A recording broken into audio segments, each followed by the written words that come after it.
And hello and welcome everybody to the last game here of Week 3, Day 1 of the LPL Summer here. It's World Elite versus Young Glory to round things out here. My name, of course, is Pastry Time, and I'm joined by Papa Smithy. Papa, we've seen some great games here for Day 1 here as we've gone through the LPL. What do you think we're going to see here again? Because honestly, today's games have been a little one-sided, it feels like. Absolutely. Apart from the Positive Energy Royal game, which on paper, it was a standings definer. They have been one-sided, and it could continue here as we're seeing World Elite, obviously one of the best and most well-known teams from the Asian region, let alone China, coming up against Young Glory. And for viewers not familiar, Young Glory is actually the new organization name for what used to be Invictus Gaming's second team.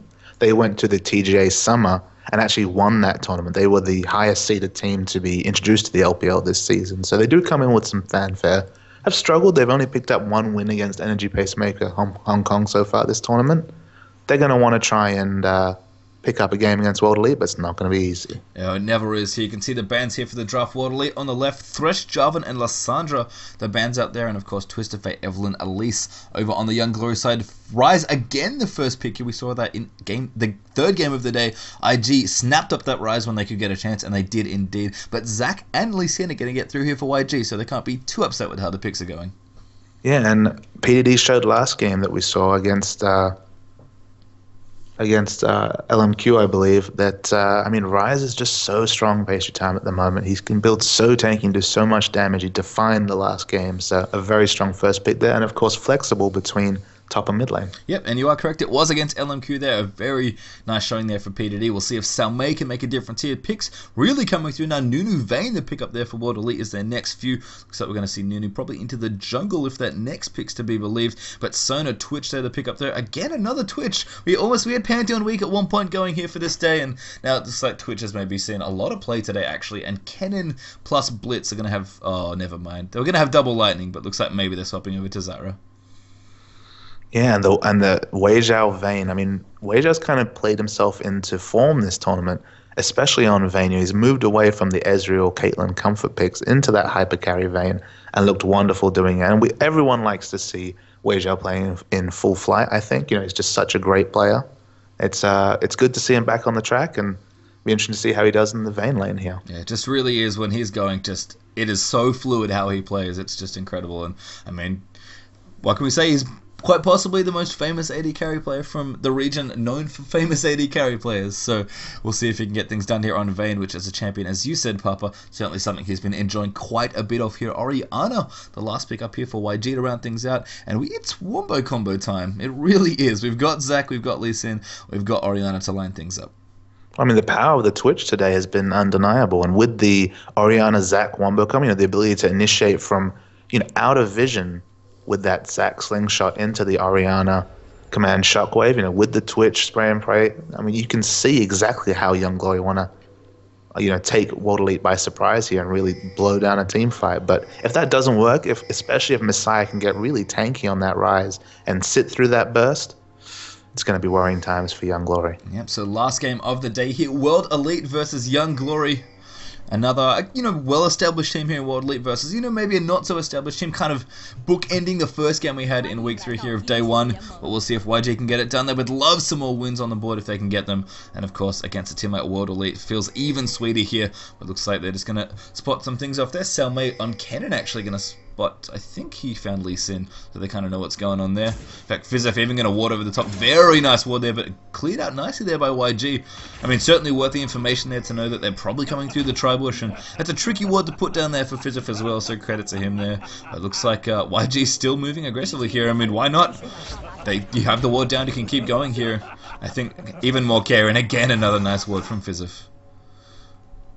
Yeah, just being smart here, knowing how to do the wards over the wall, and because they don't have Vayne here, they need as much advanced information as they can get because they're not in a position to 4v4 fight, and Young Glory back out. Yeah, what are the nice things there? The last ward stick, or the second ward sticks, I should say. So that one's in there. They're going to have vision of them coming through. Looks like more wards being placed down here. Actually, 2 towards the mid lane right now for YG. So want information, although one of those may be a blue ward. I can't quite make that one out. No, it is in fact 2 purple wards there near the red. So they're going to know if anyone comes through there. And interestingly enough, YG going to start, it looks like Twitch Sona towards the top lane, because they're going to help out Lee Sin with this red buff. Yeah, it looks like the swap is on from Young Glory here. I'm not too surprised to see that. But I mean, giving Vayne a free laning phase expected here, they're giving both hyper carries a free laning phase in a 2v1 situation. They should both get equally farmed out, but it's always dangerous to give Vayne free farm.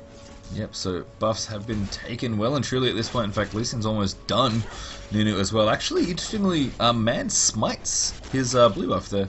So I guess maybe looking to go ahead and consume the red, or maybe just going to do something a little bit different. But Smite already is there for Nunu, so very, very fast blue being taken out there for that one. See down the bottom here, looks like the push has started. Both teams, I think, know what's up here. We've already had Vayne and Zara push down towards the bottom here. Zach's already last hitting under his turret right now. As you can see, Weijia tumbles back there. I'm just going to try and clear out some CS. If there is a man that knows how to hit last hit, by the way, it's probably Weijia. Interesting to see that Troll or Clear Love, depending on how you like to know him, has once again gone for another name change here. He has. So he's now Man. He's, of course, running Nunu there. Just picks up his red buff there nice and swiftly, so he's going to be happy with that. Double buffs up for both junglers now at this point, so we'll see if they want to go for any sort of aggression as they move throughout the map here. But I mean, as you said, order of the day is farm up them hyper carries in the early minutes here, and I mean that's what's going on. You can see a little bit more conservative up the top here. Dragon not quite pushing super heavy into the turret. Salmei, of course, on Cannon, perfectly capable of that situation here, but they could actually line up a dive here. They've got Cannon still at level 1, and we haven't seen this for a little while. Sizz actually going to come through, and Lee Sin does reveal himself off there, so they're going to try and fast push this turret here. But Mao with some great reactions there. Bloodboil coming through as well. Salmei now level 2 as well. And they're going to be able to probably clear out minions as fast as they can here. I mean, you know, Dragon's there last hitting the tower. It's actually close to 50% health right now as they really try and get this one down. But I mean, something we often see in these situations with junglers, they just come in and babysit. And it's really, really smart. They're really aware play from men. And the argument is that the Chinese meta has evolved around countering World Elite. You know, it's instead of following a global meta, instead of taking a lot of nods from Korea and the other regions who are kind of at the forefront of League of Legends, it's all been about taking down World Elite, and one of the first core tenets to that is play a fast game, because World Elite, when allowed to, they always want to play the passive game. They always want to get to that late game farming stage, you know, when they can show up with hyper carries and take into account their strong mechanics, their strong team fighting. If you can get the game over before then with fast pushes and taking down objectives and ensure there never is a late game, World Elite do struggle. Yeah, and YG's plan on point there, but good defense there coming in from Nunu. Otto down the bottom, actually quite low here, and having trouble kind of getting him off the tower. Did not pop his passive, thankfully for him, and of course healing back up with those blobs, so he's not too unhappy with the situation. Fizzif very aggressively stomps on those two blobs there, denies the health potentially, so nice aware play there from Zara, knowing how those mechanics go on. I mean, you know, Zach, I think both these champions, I'd say, fare pretty well in a 1v2 situation.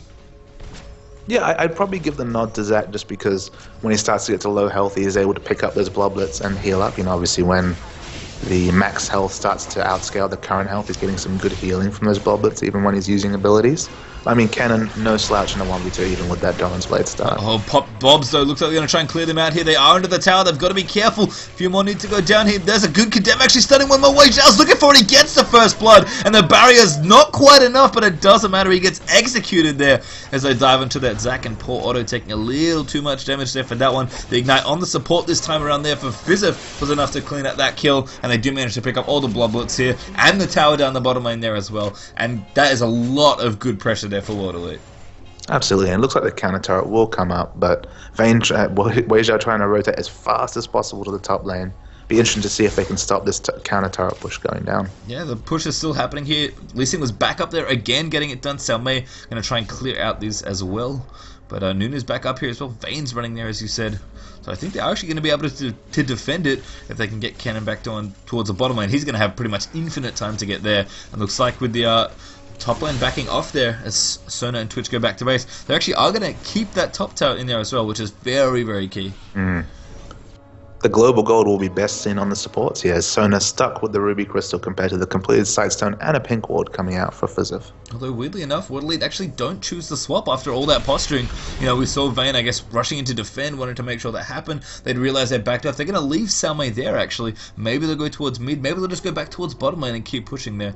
You know. But the Dragon control pastry time can come out here. I mean, people always say that the 2v1 meta is in the advantage of the purple team just because you take top turret, it's cancelled out by your bot turret, but when you swap, you're in that position to pick up the fast dragon. If you keep your bot lane bottom, you are able to pick up the dragon. So they will probably swap dragon here for the top turret. Yeah, and Fizzif, knowing this, throws down the pink ward, and if there was ever a champion to do a 7-minute dragon with, that's probably Nunu here, and this is very, very clean from World Elite.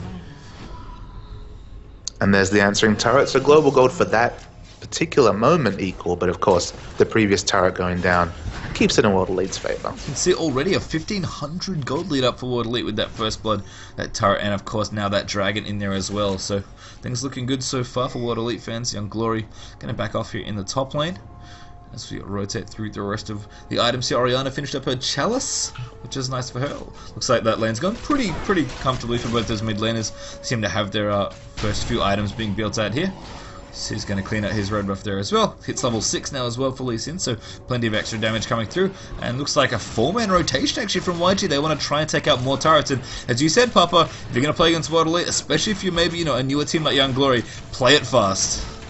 But you can see that little rotation, fairly standard rotation, they pick up a turret for free there just because World Elite, Wei Zhao was down the bottom, Xiao Mei was up the top. They always default back to that farming mentality.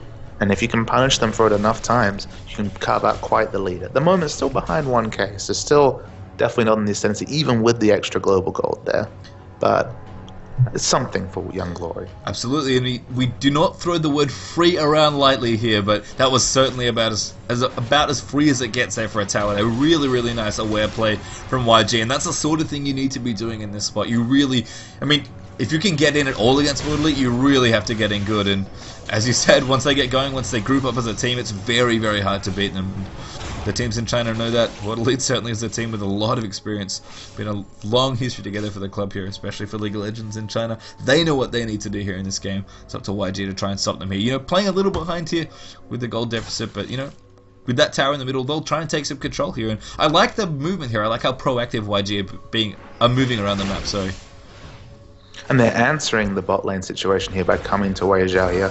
The moment Wei Zhao can get that Blade the Ruin King, though, as we see some action up the top lane here, he will have that innate dueling advantage down bottom lane. So they've got a lot of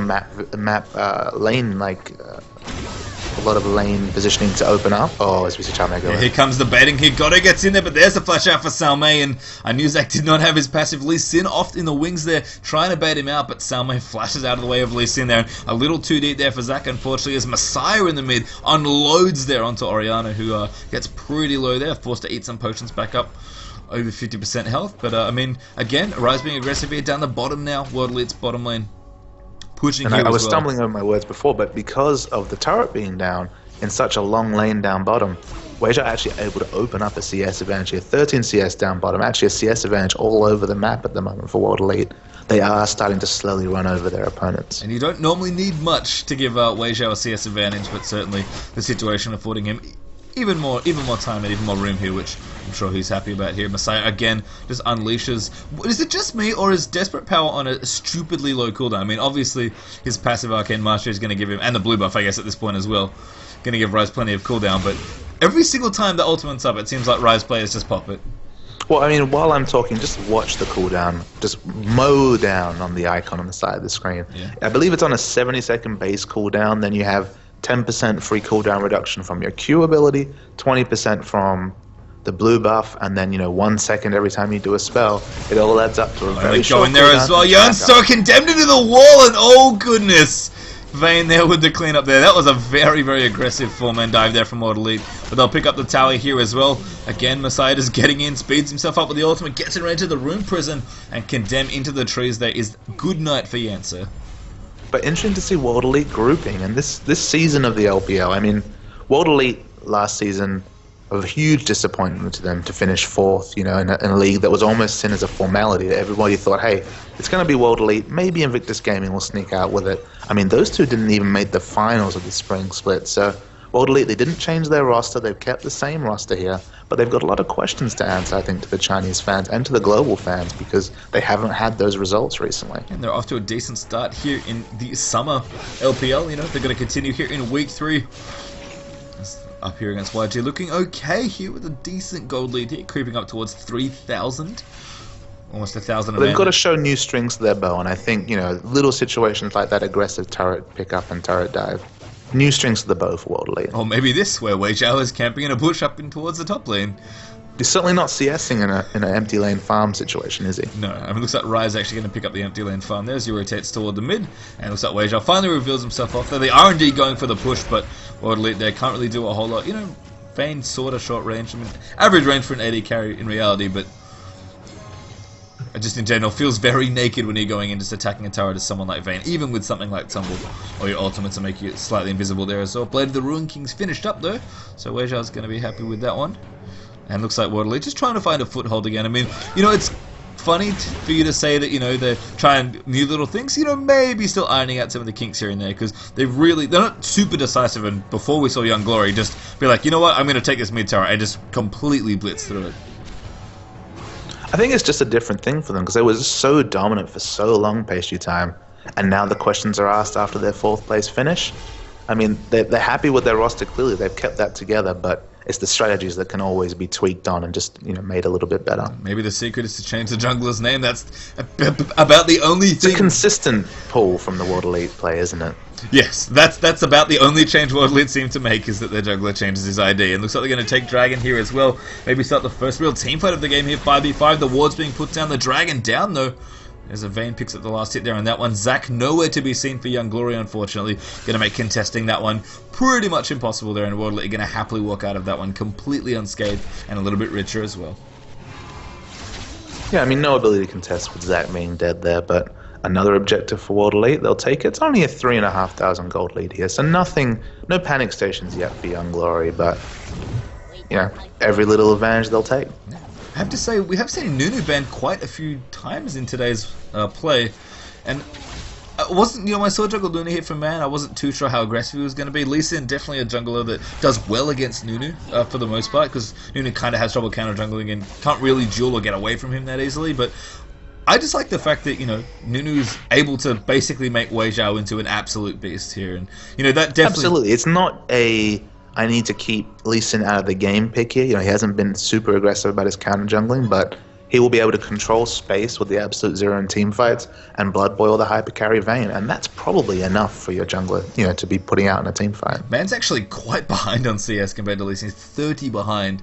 It's 37 to 67. I mean, but if he can get, as you said, if he can protect Wei Zhao, make him even better, then that's good news here. And it is helping a little bit of the pushing they're trying to do here as well. I mean, you know, Vayne herself, not the best pusher, but, you know, she's an AD carry, she does auto-attack well, and with a Blood Boil, it just makes things that much sweeter. In fact, World Elite really setting up here. We've actually got 4 members top there as Ryzen's hanging out in the bush. Otto looking to get some done here. So good grasping roots there. Cancel the Elastic Slingshot. Orianna around the side. They're trying to counter off Messiah, but a good absolute zero. Going to cut off everybody there as Man activates that one. And now down the bottom, actually, Salmei going in there. Very aggressive. Picks up 1 kill. Going to die to Twitch it. No, stuns him. Maybe going to be okay there. And looks like Vizef actually going to pick up Otto there. Man diving in there as well. Does die there as Messiah picks up that kill. And Twitch did pick up Cannon in and amongst it as well. So a 4-for-2 trade there across as Salmei down the bottom dies. And Nunu finally falls. But World Elite pick up so many kills there as Dragon's likely forced to base here as well, and looks like they might even pick up a tier 2 turret out of it, and Dragon, he realizes, man, I've just got to try and push here.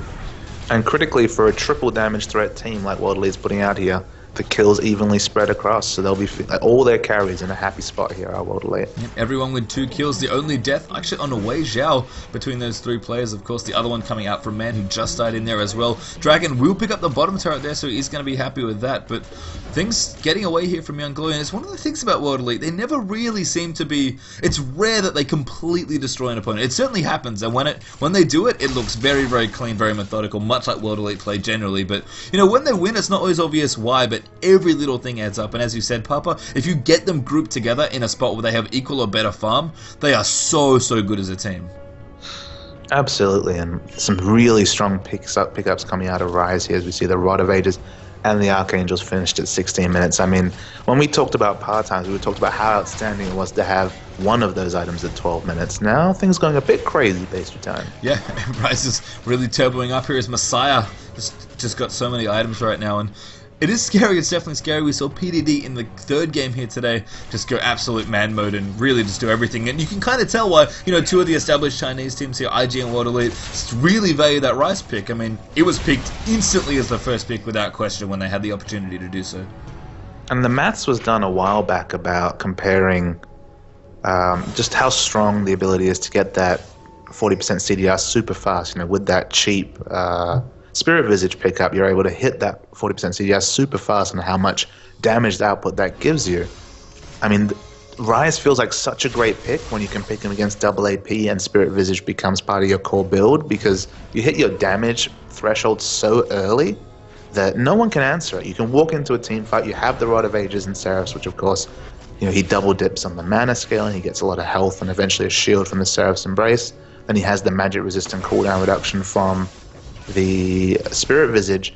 Those three items are just interlink and are so cost effective for Rise that when he hits that threshold, I think he'll be able to answer a whole team fight. It won't be a 1v5 situation, but he won't really have to, Crescendo on Weijia. That's bad news. A good Orialt as well. That's a good kill there, as Love Crybo is going to pick that one up for his team. Otto over the side there as well, but Messiah's going to trap him up in the Rune Prison. They could turn this around. That's Salmei. Maybe going to look to go for the ultimate. Their damage coming through as Messiah is going to pick up that kill. So a 1-for-1 trade there. Zach gets traded for Weijia. And Weijia, he's usually the guy that doesn't die and just goes ahead and kills everybody, but gets picked off very early there with a nice Crescendo plus command shockwave. And we mentioned Zac initiation out of picture pastry time. Hard to react to something you don't see coming.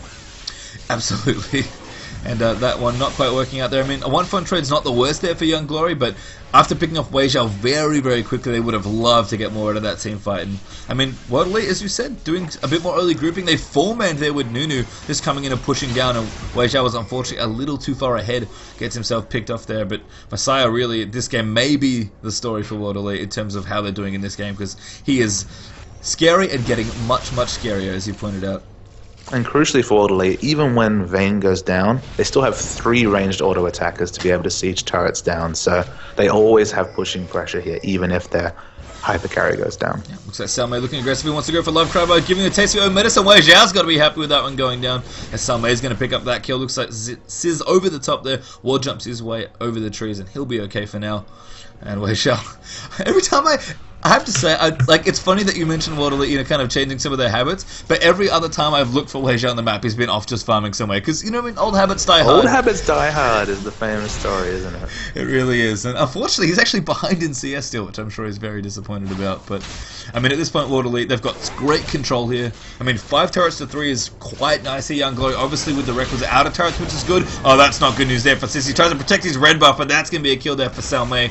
The Condemn not even coming through. Dragon getting 2-man tier as well, as Man and Messiah going to team up there for that one. I mean, World Elite, it might look like they're playing a little over the place, but I think they just feel really, really comfortable in this situation. Look, they're playing their game, and apart from that really early second turret that was a lovely adaptation from Young Glory, they've kind of been a step behind ever since. Yeah, you can see it reflected there in the gold lead there. It's getting higher there, as well as this turret in the mid's going to go down. 6 for 3 now in turrets, and you can see we're close to 10,000 here. It's about 8 right now, because Young Glory actually a little closer to 26,000 gold, but falling behind quickly, and it's getting worse, unfortunately, for them. So we'll see. I mean, World Elite, definitely a team that knows how to close out a game when they're ahead. Young Glory, they're going to have to hold on here and really dig deep and honestly get their team fight going. That's probably the biggest thing for me that we just haven't seen yet from them is, they've got Zac initiation from almost anywhere. It feels like, in another game almost, he's coming to initiate onto you. And of course, the Orianna ultimate as well for the perfect follow-up, but they've never been able to set up a situation. The one fight that looked good was when Love Cryboy flash ulted as Sona to try and get something done. And now, a very aggressive adaptation coming out from Rise here. You'd expect the Spirit Visage here against double AP, but the Spirit of the Spectral Wraith, he's happy. He thinks that the magic damage is low enough that he can just spell vamp it up with his ultimate, adding the extra 15% spell vamp at this point. So 35% spell vamp. Hard to argue with that when you're that strong as Rise. And of course, the potentially really scary thing is when he builds Spirit Visage on top of that as well. He's just going to be an absolute beast. This build actually was something I managed to spot in a Korean solo queue game. That's actually the first time I ever saw top Rise, and I saw that build and my jaw dropped. I'm like, this seems obscene. And with Rise, looking good here in this game, obviously looked good in our 3rd game of the day as well. I mean, Messiah, It's aggressive choice, as you said, but it makes perfect sense to me, and it's a very, very scary career. Oh, absolute 0 on the Baron, because hey, why not? This is a very nice 3-man from World Elite. That was fast. Holy smokes. Rise and Vayne, pastry time. Vayne would play the Ruin King also. Baron's just a formality. Nunu in there as well with a bit of consume action, plus uses ultimate, because hey, why not? And that is very much a very casual, very quick Baron. A Young Glory have a shot here just because look at Twitch. He's gone for completely the spray and pray build here. The Misfortune Special of Bloodthirster and Last Whisper. They can engineer a perfect wombo combo. They have a small window of opportunity to Young Glory, but otherwise, they're really smarting. And the World Elite Fast Push, not something we see very often at all. A new adaptation for them, you have to say. It's been pretty effective so far. Yeah, I mean, apart from just some... Oh, that's awkward there. Ultimate almost whiffing there, Salmei. I mean, they're going to transcend Zakin anyway, but no Orion ultimate to follow up there. Otto activates Let's Bounce there, but it's not quite enough. There's Sis condemned into the wall there as Weijia picks that one up there. Another kill they're going through there as well. Now, Cannon's get activated. Subway flashes forward very aggressively here, and it's clean up City right now. There's Fizzip's going to get the kill onto Dragon. You don't see a support kill on Eddie Carry all that often. I mean, Otto, he's trying to find something here. He finds Messiah, but Messiah's like, hey, here, buddy, have a Q. Spellvamp. Spellvamp indeed there. Zach not able to clean that one up. The full ace coming out there as well. I think World Elite are going to be able to tear through the rest of this game. Yeah, that could be it, actually. I mean, 23 minutes is still very early into the game, but only 3 kills on the board. Same amount of kills as turrets, which is very awkward for Young Glory. And that could be it. Yeah, looks like the Blood Bowl, Nunu plus Vayne, and everybody else from World Elite going to get it done. Man here, actually absolute zeroing, I guess, to clear out some minions, but it almost seems like he's doing it in celebration. We're going to find some fun man puns this season, aren't we? I feel like we are. And looks like Weijia, yeah, they're just going to get it done. The Nexus will explode there. And our last game of the day here for week 3, as we complete our first day, is a very quick one, Papa Smithy. I think, despite a fairly fast series of games all throughout today, actually, it seemed to be our theme, that was, I think, the fastest of the 4 of them. It definitely was, Patience. I mean, as we leave it now, we have OMG still at the top of the standings at 6-1, and now IG, World Elite, and Positive Energy all stuck at 5-2. Royal, the only team falling away from that joint second at 4-3 now. LMQ, 2 wins on the board, 1 game clear of Young Glory, who we just saw lose to World Elite, who have 1 win on the board. And unfortunately for Energy Pacemaker Hong Kong, they're still on the lookout for that first win. And that concludes the Week 3 Day 1 coverage here of the Tencent LPL Summer. My name, of course, is Pace Jam. I've been joined by Papa Smithy. If you want to catch this and more, head over to youtube.com/LOLChamp series, and you can catch the rest of the LPL. We'll be back for Day 2, though, guys. Of course, make sure you catch those VODs when you can, and we'll see you later.